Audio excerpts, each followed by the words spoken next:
Hey, what's going on, everybody? Welcome back to Cover to Cover. My co-hosts, Highly Comic Bro, and Jim Boatwright. What's up, guys? How you doing? What's going on? I got to be honest with you guys. I'm not very enthusiastic about this one. Me neither. Oh God, thank you guys. Oh my God.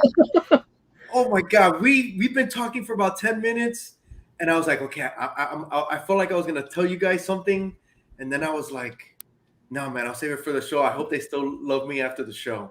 I talked to Steve Whiting last week during our get together we had, and he's like, you gonna be on the show next week? I said, yeah. He's like, man, I don't know if I'm gonna be on because, man, I listened to a couple songs off the album, and it's like, man, I can't get into that. He's like, I'm gonna let you go on the show. I love you, Steve. I love you, bro. Yeah. I didn't even send because I didn't figure he would be too interested in this one, so I didn't even send him the link. I'm sure he was fine with that. No hard feelings. Gotta take the good with the bad. You remember how I complained that there wasn't enough information for Second Helping? Yes. This album almost gave me a stroke. Page after page of information. God. I know what you're coming from because I was trying to read some of it earlier, and even some before the show, and it's like I got tired of reading before I got done with the half of it. I can't. my new job, I'm in front of a screen for much of the 8 hours that I'm there each day, and I can't sit in front of that and read that shit. Dude, not anymore. You don't know how freaking happy I am right now. Oh, it was oh my God. And like I told you the other day about procrastinating, and this is not an album I should have procrastinated with. I didn't realize that till I got in there, looked at it the other day, and I went, oh my God, it just keeps going. Donnie, when you were sending me those messages and you told me that, I was just freaking laughing, bro, because I was like, dude, and I didn't want to tell you anything to not give it away how I felt about it, but I was like, dude, I'm not even opening up the page to read about it, dude. I'm not giving it. I don't want to know. I'm like, dude, he's going to study for this. Dude, I'm not even going to open the freaking book to read about this, bro. I was like, no. I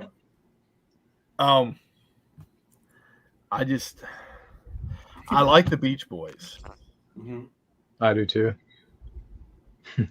And I like this album. I mean, it has a certain flavor to it. Mm-hmm. Like you play it and you put it on and you listen to it while you're not really doing anything. Mm-hmm.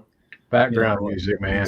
You just want to sit and chill. It's a nice little vibe record, but it's not something. And that's what a lot of the stuff that I picked out of that didn't give me a stroke was that it was not a complete departure, but it was a completely different direction from what they had been doing. It was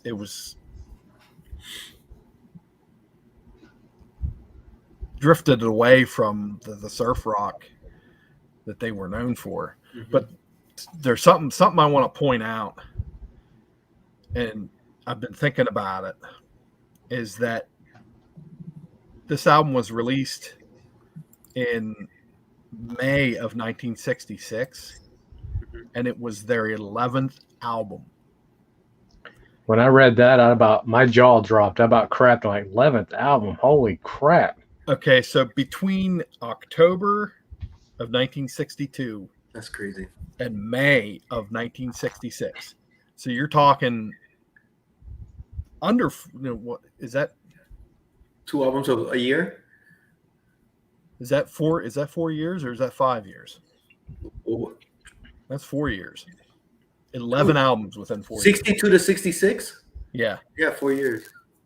So, fuck. And if you look at their discography, they were their first year out, between first album and fourth album, they released 4 years within a year, or 4 albums within a year's span. That's nuts. Who I knew they were recording, but holy shit, that's more than the Beatles. Yeah. So it's like, now I know they had worked on songs before they started recording. A lot of bands did back then, but I didn't realize how much they had in their catalog to do that many albums within that short amount of time. That's amazing. I mean, it's a lot. There isn't many other artists that have done that. No, but I can't think of any. Not with that amount. You know, that's obscene. Yeah. I mean, I could see 4L. You know, they would. You know, bands would cut out some singles. You know, as their LP or whatever. You know. Right. Like the Misfits. You know, they would release like a 7-inch here and a 7-inch there, and I mean, I could understand that, but I mean, I don't know. Were they full-length albums? As far as I could tell, yeah. Wow. They were full length LPs. It's like I can't wrap my head around that. Plus they toured. Exactly. What do you got the time, right? You know, and it's kind of it's not a wonder that Brian Wilson stepped away from it. Mm-hmm. You could see that. As far as the recording and the touring. Now I know a lot of that Murray Wilson, which was their father, was their manager. And I know reading and seeing, and you got to watch some of the docudramas and stuff, because they stretch things, you know, because let's be fair, it's Hollywood. But he was a pretty strict parent, and he was a pretty stern manager. And Brian ended up having a mental breakdown. I'm seeing the similarities between that and the Jackson 5. I mean, look what happened. Look what happened to Michael. Yep, exactly. So he steps away, and one of the, now Al Jardine was one of the founding members, but he had left for a time, and he was replaced by a David Marks. And David Marks was in the band for about a year, but he left the band because of Murray Wilson. There was an altercation or a disagreement or whatever, and he said that he quit. So Al Jardine came back in. So that kind of, you know, David Marks is kind of an outsider of the family. He saw what the deal was. So, but I'm not saying that was completely the problem, but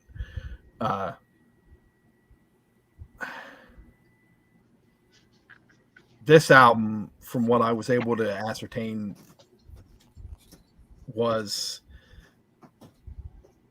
kind of Brian Wilson's foray into like a solo deal, and his he had said that, and some of the other members of the band said that, and I guess at one point there was some infighting over, because the rest of the band didn't understand the lyrics, and Mike Love was let me see if I can find that. Mike Love had said, good luck finding it. Good luck. Right.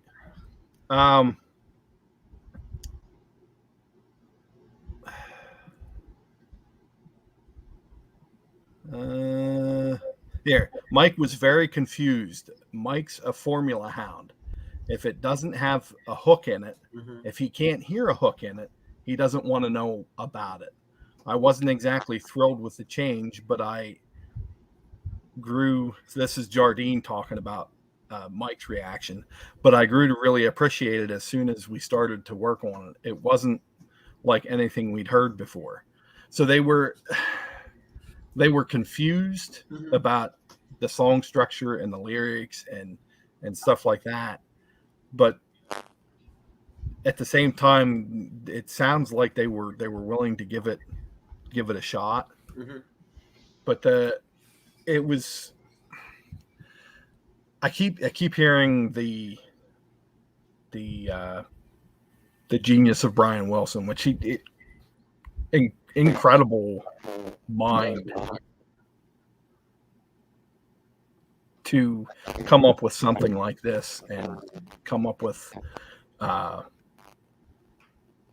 some of the ideas that he worked on with this album. He brought in a lyricist to do the music and help with the music. And Tony Asher even said that I was helping him, but then again, it was all Brian. He said I was his translator. He polished everything up.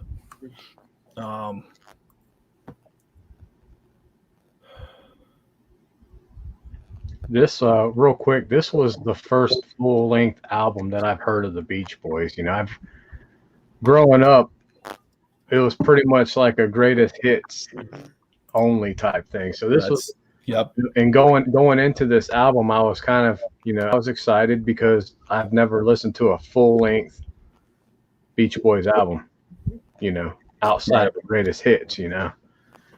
I think that might be a lot of people's experience as far as Beach Boys, right? Same with me. Yeah, mine too. And especially with the hype of this album and stuff and the history behind it and stuff like that. I mean, honestly, I was let down. Oh, dude, I'm so happy. God bless. I mean, it has a few good songs on there that I really like, but then the other ones, the ballads, they bleed together, you know. It's like you're listening to the same song over and over again. How many times? And like Mike Love was saying, no hook. There's really nothing in a lot of those songs that you can, okay, well, that's that song. That's that song. There's nothing in there to break up the monotony of everything sounding the same, you know. So I agree with, you know, how Mike Love was saying. I don't know, man. I mean, I just wanted to get that out there real quick before we went too deep into the history of everything. But I definitely respect the album. Don't get me wrong, because like listening to a lot of the stuff, you can hear this album was, I guess you could consider it like an onion. You can hear the layers of sounds and music, and, you know, all the orchestra stuff and all the. I mean, it's really awesome, you know, and plus, you know, the history about how this album inspired McCartney and all them to do Sgt. Pepper. Yeah. So, I mean, I respect the history of it and stuff like that, but at the same time, none of us know what music was before, you know, living in that time to make it seem, you know, that this change of sound and music, you know, I mean, we hear music, but, you know, that's not all we know. We know music, you know, from all decades, you know. Right.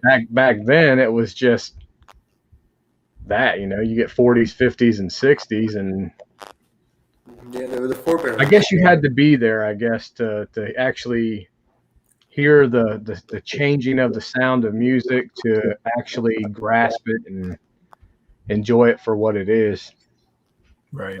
How many times did you guys listen to this album this week?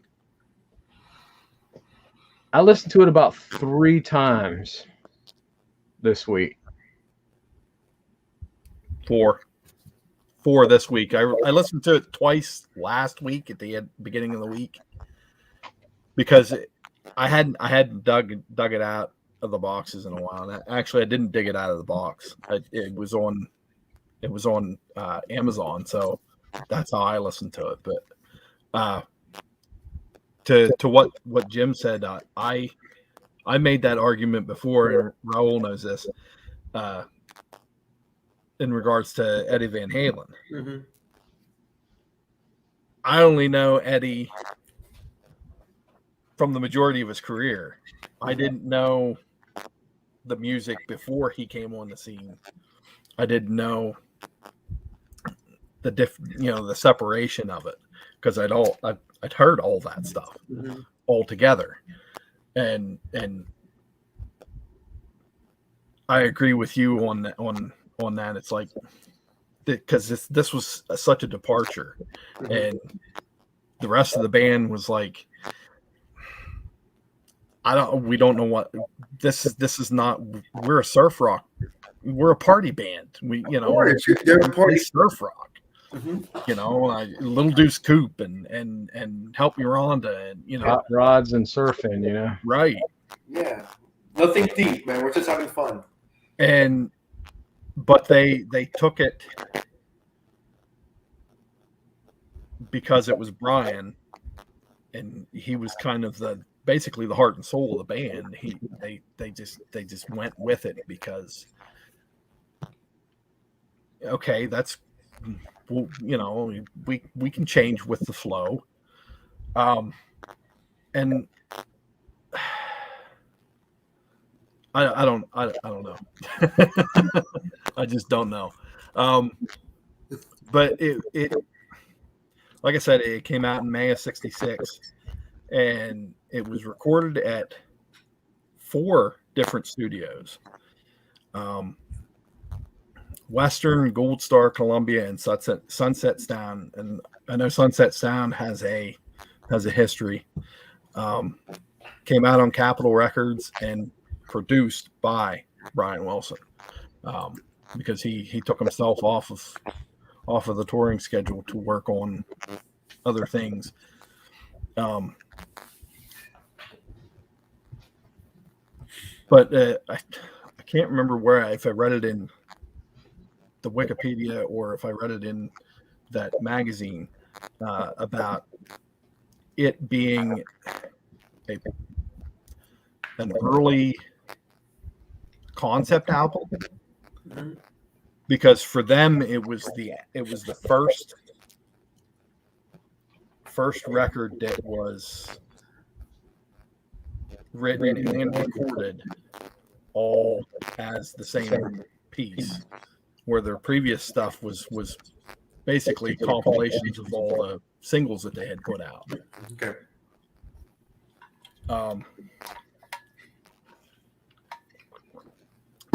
I'm dry tonight. Holy shit. But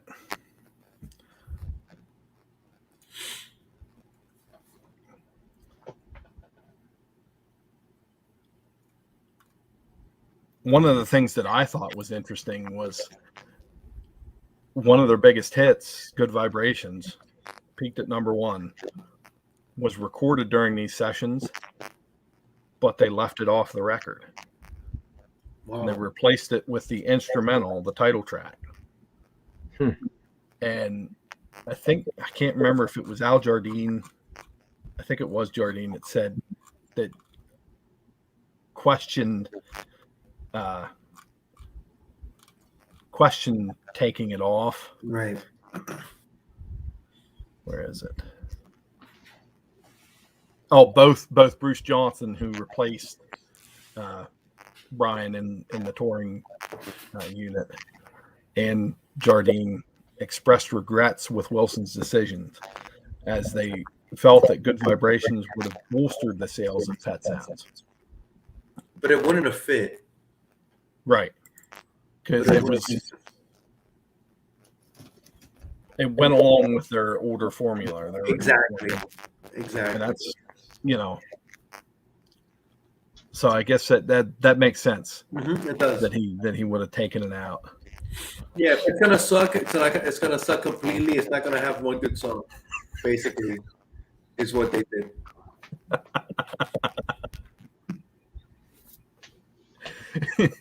That's basically. We're gonna take off probably our signature song for our whole band, Good Vibrations.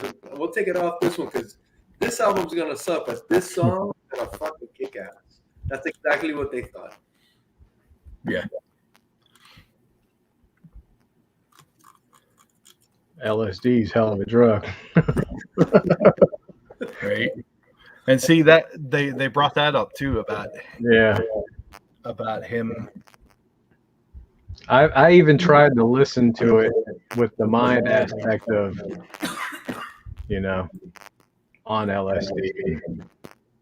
Oh, that's good, Bo. I didn't think of that. But you know what? I probably would have had to listen to it twice in order to do that. But since I only listened to it once, I didn't have that option. But that is good. I don't know if that would have helped if I would have been thinking, hey, how is this an LSD?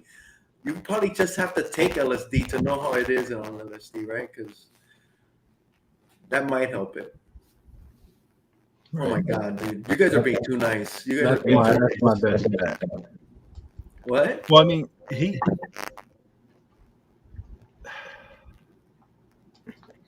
Well, how about this? What? For you? Is there a positive? Is there any what do you like about this album? Okay, the thing with this album is, besides the end, the first I bought this CD. I still own this CD. I listened to it once when I got it, and I got it because it's like, you remember when a Rolling Stone, all these the top 500 albums, the top 500 songs, the top artists, and all that. There was a time there that felt like it was coming out for months after months. And Pet Sounds was on the top of a lot of these lists, right? And I was like, damn, and this is what the Beatles used as inspiration for, like you said, for Sgt. Pepper's, and I love Sgt. Pepper's. Man, let me hear it, because I know all the Beach Boys, like we were saying, the party songs and all that, Good Vibrations, all that, Help Me Round, all that. And man, I go, let me hear it, let me see what's up. I heard it once back then when I got it, and I was like, oh man, I like music, but I'm not the technical guy. Oh man, he's playing, he's doing this one. I just like it. I like it or I don't like it. I'm not into, and I was like, man, I'm sure it influenced them. Like they're saying, I just don't see it. It's not for me. And I was like, I just don't see it. It's just not, and I do, and it's just like you guys said, I do like the Beach Boys. I grew up watching Beach Blanket, Bingo, and all those, what was it, Frankie Valli? Was it Frankie Valli? No. Yeah, it was Frankie Valli, right? And F. Lucello, all those. I grew up on those reruns, and I liked hearing the Beach Boys, but man, I just didn't like it. And the other day I was hearing it, and I knew it when it came out the last time. I was like, oh no. You know what? I'm going to hear it again. And I was like, dude, I just don't see it, man. There is maybe one or two songs that I kind of like, but it just, I just don't see it, man. And like I said, I just know what I like and what I don't like. And sometimes what I like is crap, but I just don't, and I'm sure this is really good, but it's maybe I'm not refined enough to hear the influence, Yeah. Because I know they use different techniques to make it, right? Oh yeah. Exactly, and that's why there's pages and pages. Yeah, he used a ton of techniques. I'm not that advanced to, hey man, oh yeah, I just don't like it. Yeah, as far as Little Boat was telling me before the show started, he's like he checked out the Rolling Stones, top 500 albums, whatever, and number 3 on the list was Revolver. Right. Mm-hmm. And this album inspired Brian Wilson and them to make Pet Sounds, and Pet Sounds inspired the Beatles to make Sgt. Pepper, which is number 1. Pet Sound number 1, Pet Sounds number 2, and Revolver number 3. Yeah, I could see number 1 and number 3. I can't see number 2. I can't. It should have been a greatest hits album as the number 2 album. What's up, Jeff? What's up, Jeff? Yeah. I'm like you, Raul. This book here. That. I believe I have that. And it's number 3 behind I think it's Revolver and Nevermind. Yeah, it's always those albums. They're they just whatever they tend to flip flop the same albums in the top 10. So I guess if I hadn't done that, and I did it with a purpose, but I probably wouldn't have needed to buy the album. Mm-hmm. Knowing what I know now, Mm-hmm. I wouldn't have needed to buy a lot of the music that I bought. Me too. But it was kind of my education in music, mm-hmm. should we say. So I bought a good 75% of the albums on that list. I mean, I did the take same. VH1 with a grain of salt, but I tried doing the same thing, man. We're you know what? We're a collector addict, so right. It's comics. You know, we've all been into the music, collecting the cards, the pops. We're just addicts into collect. That's our addiction. Yeah. And dude, a lot of us, dude, I remember Columbia House. Yeah. I had so many goddamn fake accounts. I would fucking put two names together. Say I was getting 40, 50 CDs a month, bro. I was addicted, and I was trying to do what you said. Let me try to get all these great albums so I could immerse myself in it. And I did it and some of them were great, and others I really didn't like. And that's I guess that's it in a nutshell, is that some albums aren't for everybody. Exactly. You know, and I keep thinking about this other quote. I think it was from Dennis. Going back to them being thrown off because it was a different direction than they were used to. Said that it sounded less like a rock album and more like an album that you would make love to. Background music. That's such a Dennis Wilson quote too. Yeah, that's perfect. Like you said earlier, it's majority of this album, 90% of this album is like chill music. It's like you said, something you'd put on and just chill, relax. You know, if you're having a little get together, put it on. It's background music. But it's background. I heard you say that earlier, and I was like, yeah, you know what? It is background music, but dude, it's background music that's gonna get on your nerves. Yeah, and you're gonna want to take it off. It's not gonna be like it's background music and you're not paying attention and you're just doing your thing, and it's and it's helping with the flow. That will be like, oh, why am I listening to this? You know, let me go put something else on. It wouldn't last as background music. It won't. You'll get annoyed. I promise. Yeah. That's fair. Yeah,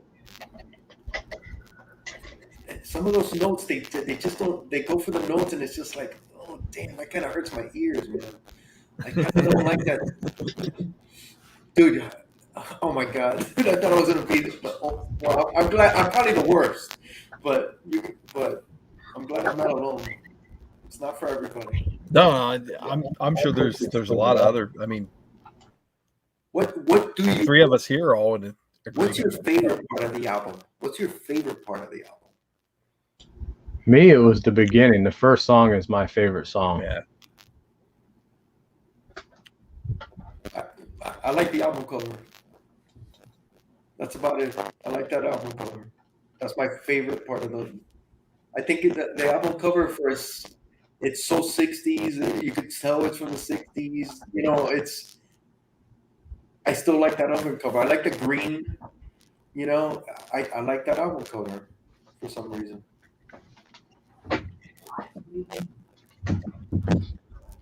Why? Yeah, I agree with Jim. I like Wouldn't It Be Nice? That's a great way to start the record. One of the best songs on the album. But I always kind of like Sloop John B too. I don't know what it is about that one. But yeah, I mean, I get the reasons for kind of placing it where it's been placed on some of these lists. Influential, Yes.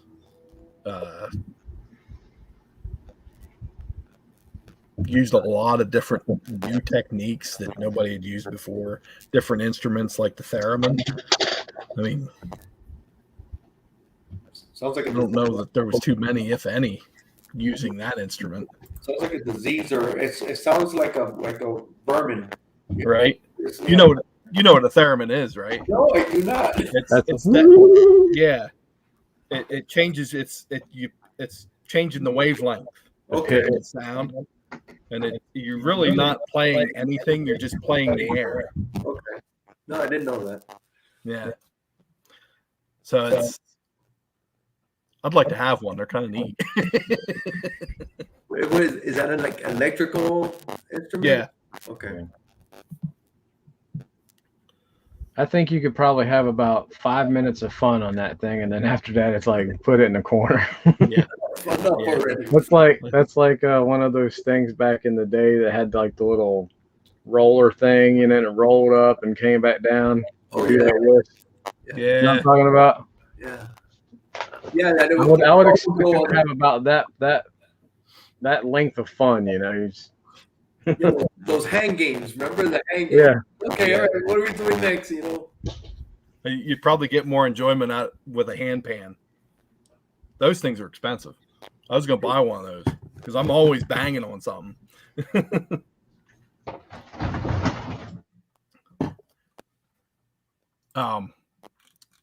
But the other thing that it didn't impress me was the amount of money they spent on this album to make it. What was it? 70 grand? Yeah. Which equates to $560,000 today. I mean, but I guess because they had so many different musicians come in, right? I could imagine where that would eat up, plus studio time, paying the studio, and yep. I could understand if you take a long time to record with that many musicians. Yeah, it was over an 8-month period too. But it took them 3 days to mix it, I think. How many? You said this came out in '66. Yeah. May, was it? May. How many other albums? How many other, like they were churning out all these albums, right? Right. How many albums did they put on in '66? Or did just this one? That was it. That was it. Okay. Yep. Then Smiley Smile came out in '67, and I think they released 2 that year. Okay. Started slowing down after that point. Yeah. Yeah. This was definitely like their peak. Would you say their peak? Or okay? Let me ask you this: how was this album when it first came out? Everybody thought it was an instant hit. Everybody. I believe it said it only got to 10. I think. Yeah. Yeah. Was that their highest grossing to that point?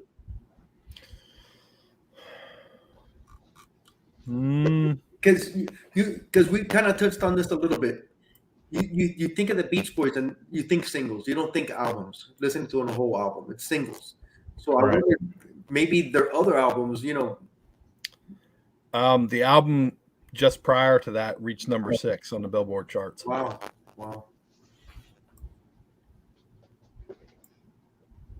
And I don't recognize any song. No, Barbara Ann I recognize. That's the only song.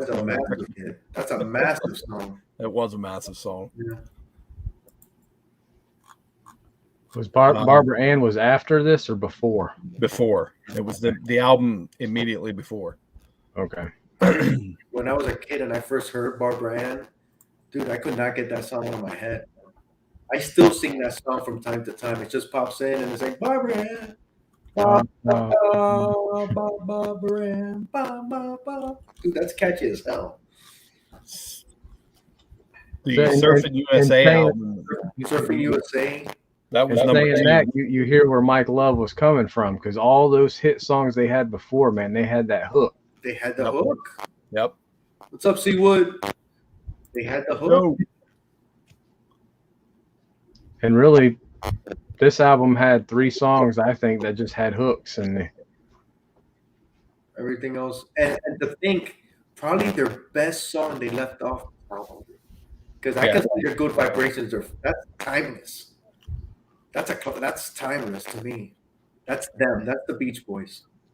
yeah. And they left it off this album. That's crazy. Now they put. You can see why. They ended up putting it on the next record, which was Smiley Smile. What did that one peak at? See, that came out. That was released in September of '67, and it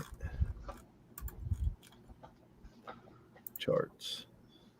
That one charted at 41. That's it? Yeah. Wow, dude, that is so surprising. But I think it rode the wave to 41 on Good Vibrations. Because I don't recognize any of this others. Wow, so just that one song on that album. Yeah. What were the hits from Pet Sounds? You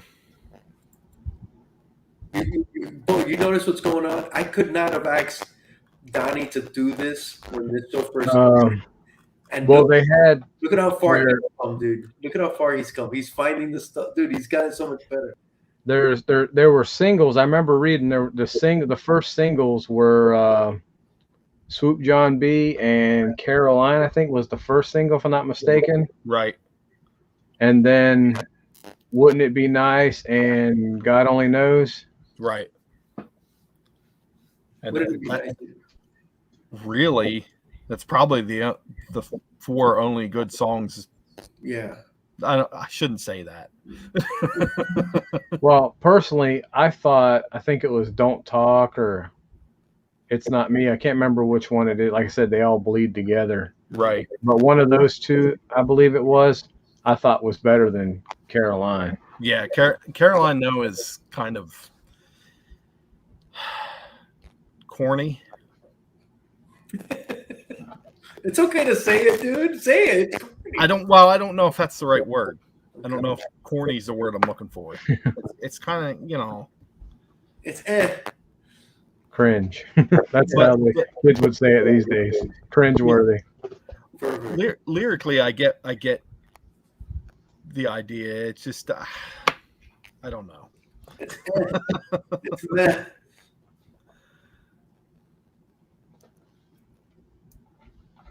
But yeah, with them putting out as many records that they did in that decade, let's be honest, that decade from 62 to 1970, you really are, you said it, Jim, you really are better off with a best of, like a box set of all their, I mean, deep cuts are deep cuts, but. And for this album, I guess the people who appreciate it for what it is are the people that lived it when it came out with it. That was there when they could recognize the change from Barbara Ann to Pet Sounds, Caroline. And if you listen to it on a hi-fi record player with good headphones, and you're listening for that stuff, maybe you're able to pick up on all that, the little nuances and the little subtleties and the different ways they arranged it, or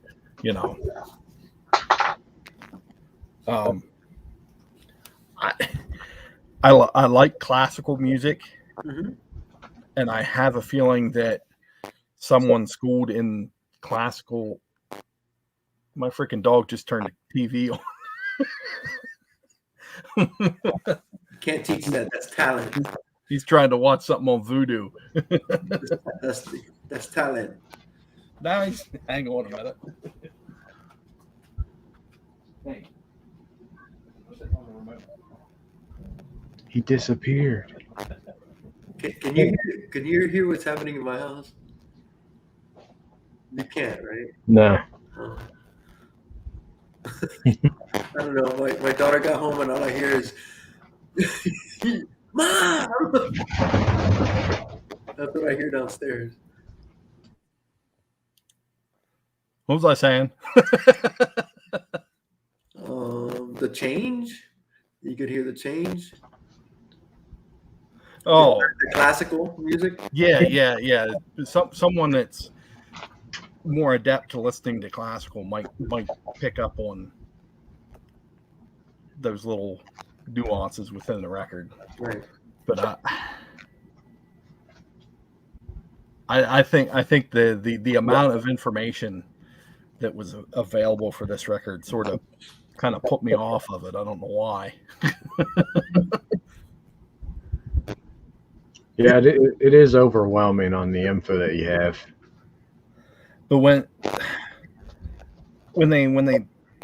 they break it down by how much was there and the production, and when you spend $70,000 on a record, it should speak for itself, I think. But I guess it takes a certain person to understand it. I don't know. And like I said, it would be the person who was there living in that time when that thing came out. Yeah, Right. definitely. Yeah. The teenagers of that time. Right. Yeah. Really into it. There are good songs on this, some classic Beach Boy songs. But Definitely a lot of love songs, a lot of sad, to me, like sad love songs compared to like everything that we know the Beach Boys for is having a good time at the beach, partying, racing cars. the California lifestyle. Exactly, Right. California.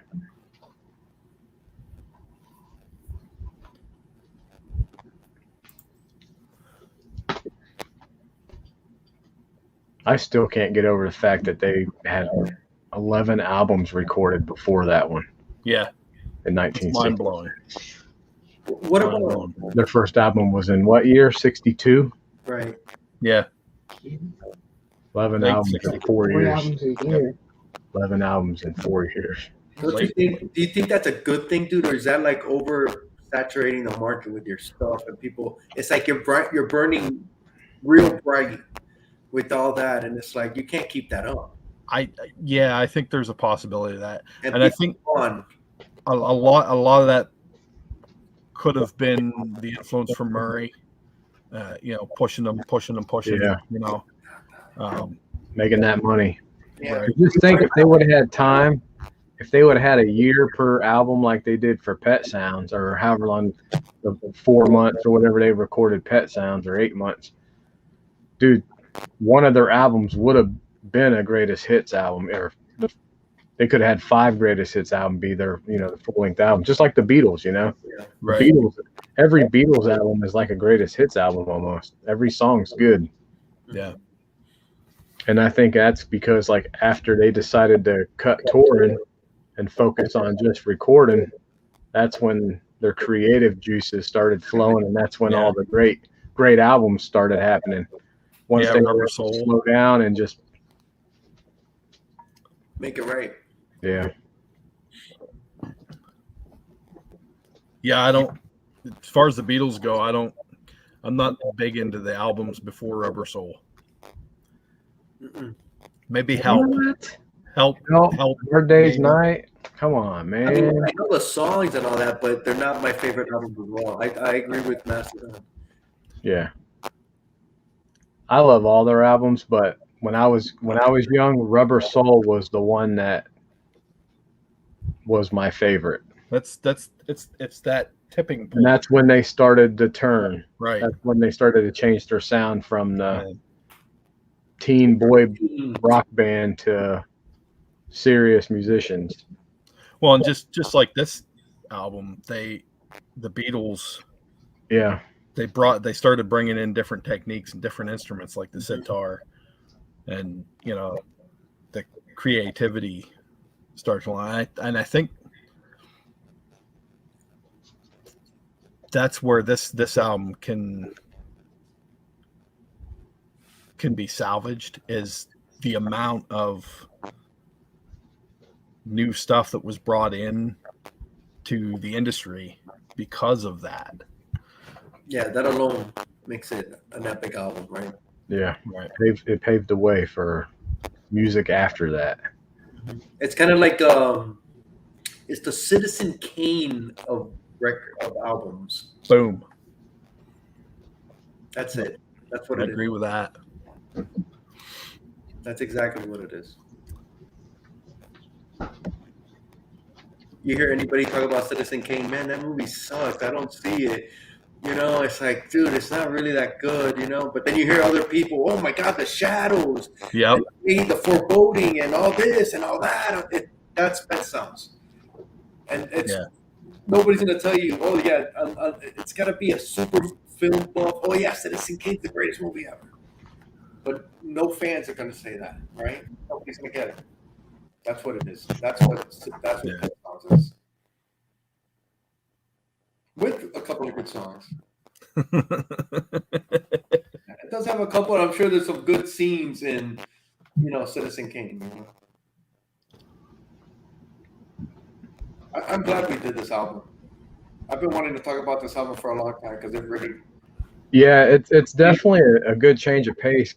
You know, you get that one that because everything we've done before since I've been on the show has been like great albums. It's like, so I mean, like you can't have them all good. You got to have the negative review too. You know.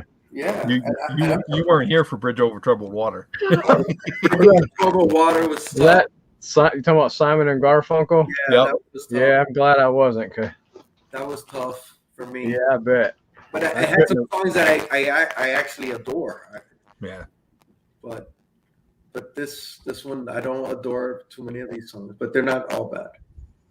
Yeah, there's a lot better that they did that I would hold up higher than Pet Sounds. Yeah, definitely. But yeah,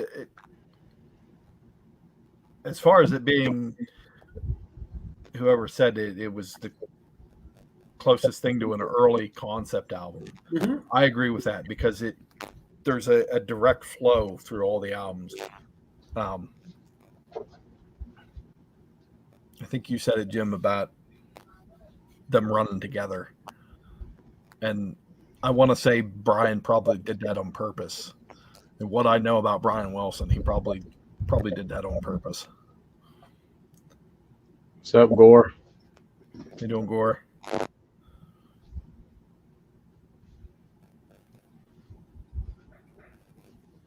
I love Boogie Nights. I don't remember the song from Pet Sounds in it, though. Okay. I remember the other songs. But I do love that movie. That's a great movie. It is, man. It's so good. How dare you tell me in which order to listen to an album? So good, bro. I remember I saw that at the theater and I was like, oh shit, this is different, bro. This movie is fucking excellent. This is different than other stuff you've seen. There you go. It's the Pet Sounds of the movie industry.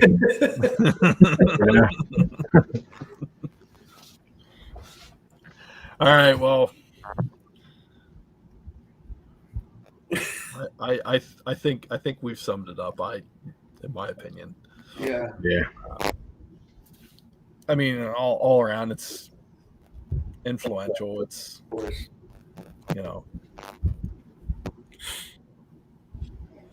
it's the Citizen Kane of music, of rock. Yeah.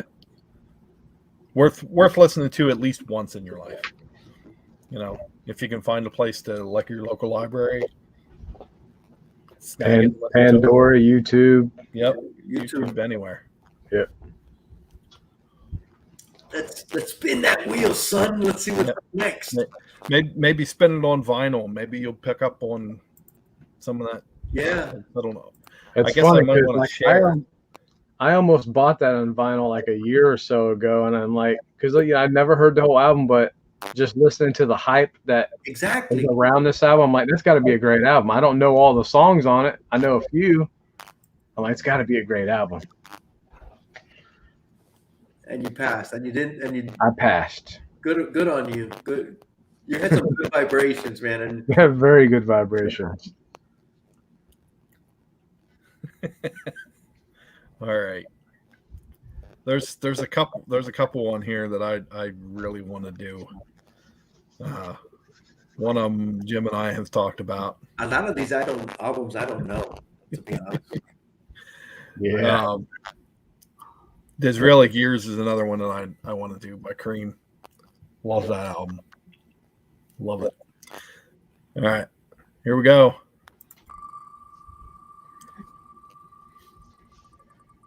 Big Money, and White Snake.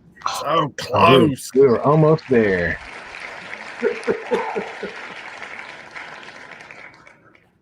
Well, another interesting one. I have to bust out the old Aquanet on this one. Yeah. White Snake. I don't know what to expect, right? Yeah. I've never listened. I've only ever listened to one White Snake album, and that was what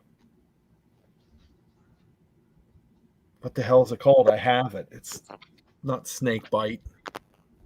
I can't remember what it's called. I've never heard of White. It's like their first or second album. I've never heard of White Snake cover to cover. So me neither. Never was intrigued enough to.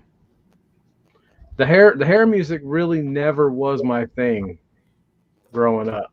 I got into it. I mean, I was young when it was like in its, in its thing, but I mean, I do like some of the hair. I always liked Motley Crue as a kid and stuff like that. Twisted Sister. I liked a lot of them, but then they kind of got too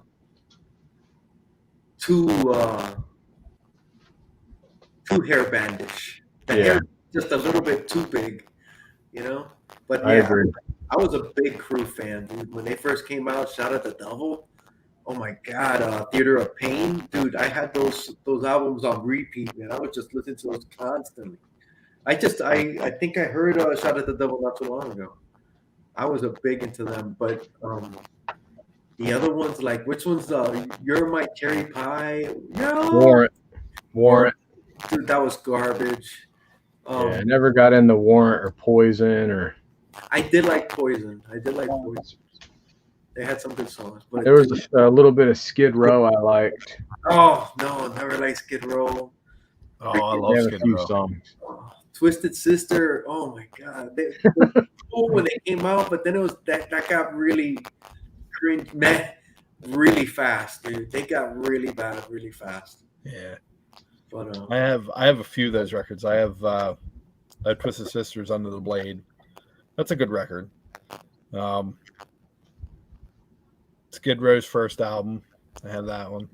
Dude, Quiet Riot's Mental Health. Oh my God. Awesome. I love that album. I freaking love that album. I love it. Sleep.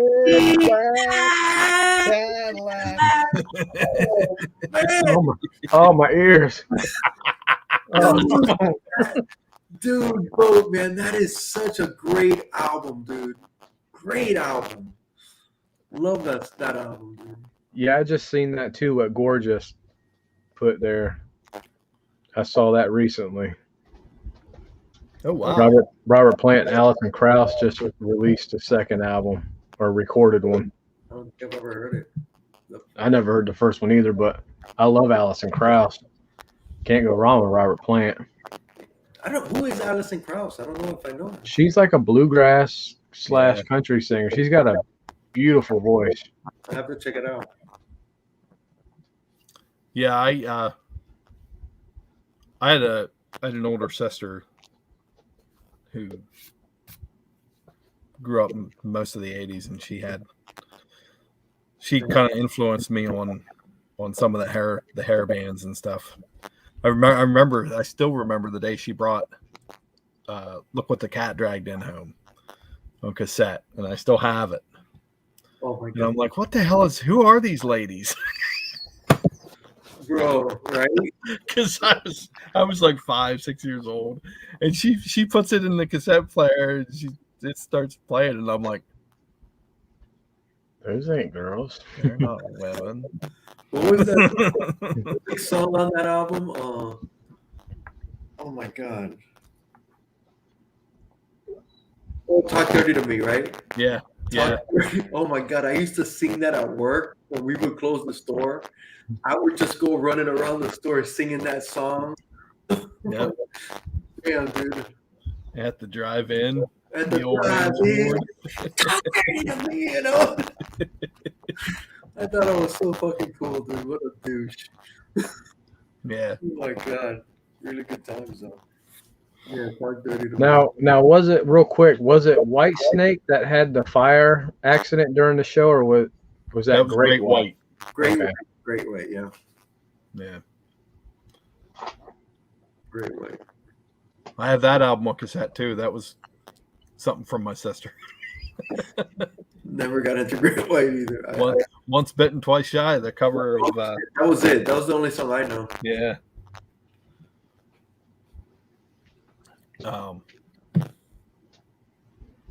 Yeah, that was a cover. I forget the guy that did that song originally, but he was from Martha Hoople. Okay. Well, Quiet Riot got a lot of their songs from Slade. Come On Feel the Noise was a Slade song. And the one that came after was what the hell was that? oh my God. Their next album they also had a Slade song. Oh my God, I can't remember. Can't remember. What Condition Critical? Mama, We're All Crazy Now. Yes. I forgot they covered that one. Oh, crazy. Yeah. Yeah. Slade had a lot of kick-ass songs. Who? Slade? Yeah. I never heard them. They were early glam rock, like the Sweet. Mm-hmm. Basically the same thing. Like Mata Hoop. Wasn't Mata Hoople kind of like in the same Yep. thing? Martha Hoople was. Yep. Right.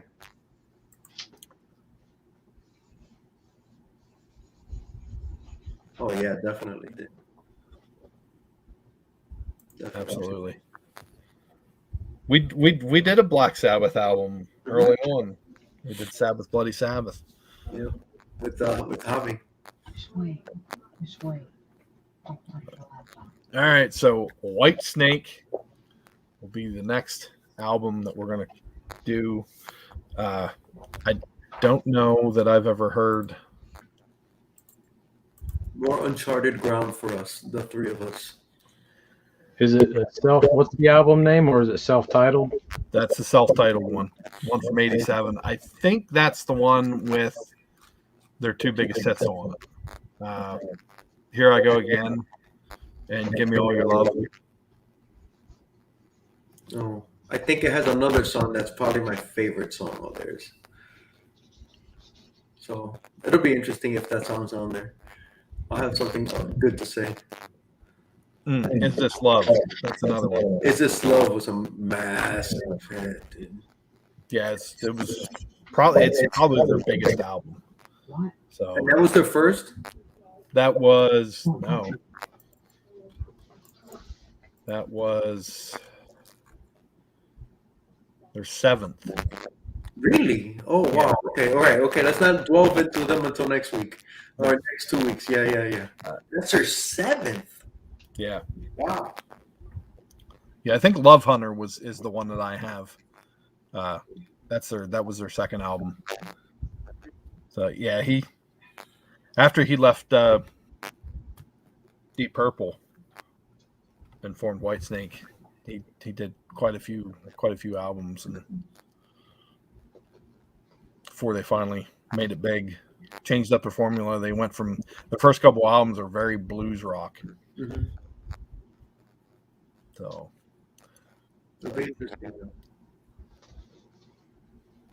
Here we go. here I am.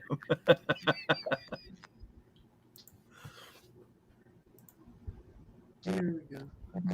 White Lion. Wait. Oh. That's White Lion, right? Isn't that White Lion? Wait. Yeah, wait. I didn't mean to something, right? I didn't mean to make Yeah. something like that. Isn't that Wasn't Nuno Betancourt? Isn't he the guitarist from White Lion? Was he? Incredible guitarist. He was that other band. Or was it Extreme? Maybe he was a guitarist. Extreme. Yeah. Damn, that song was fucking massive. Their song. More Than Words. Oh my god. That shit was everywhere. I was like, that song, it says exactly what I feel for you, man. It's more than words, man. God, that was such a freaking anthem back then, dude. Guys were like, this is the song that tells you how I feel about you. Oh, God, dude. Bunch of hams, dude. All right, so join us in 2 weeks as we go over and discuss White Snake. Should be fun.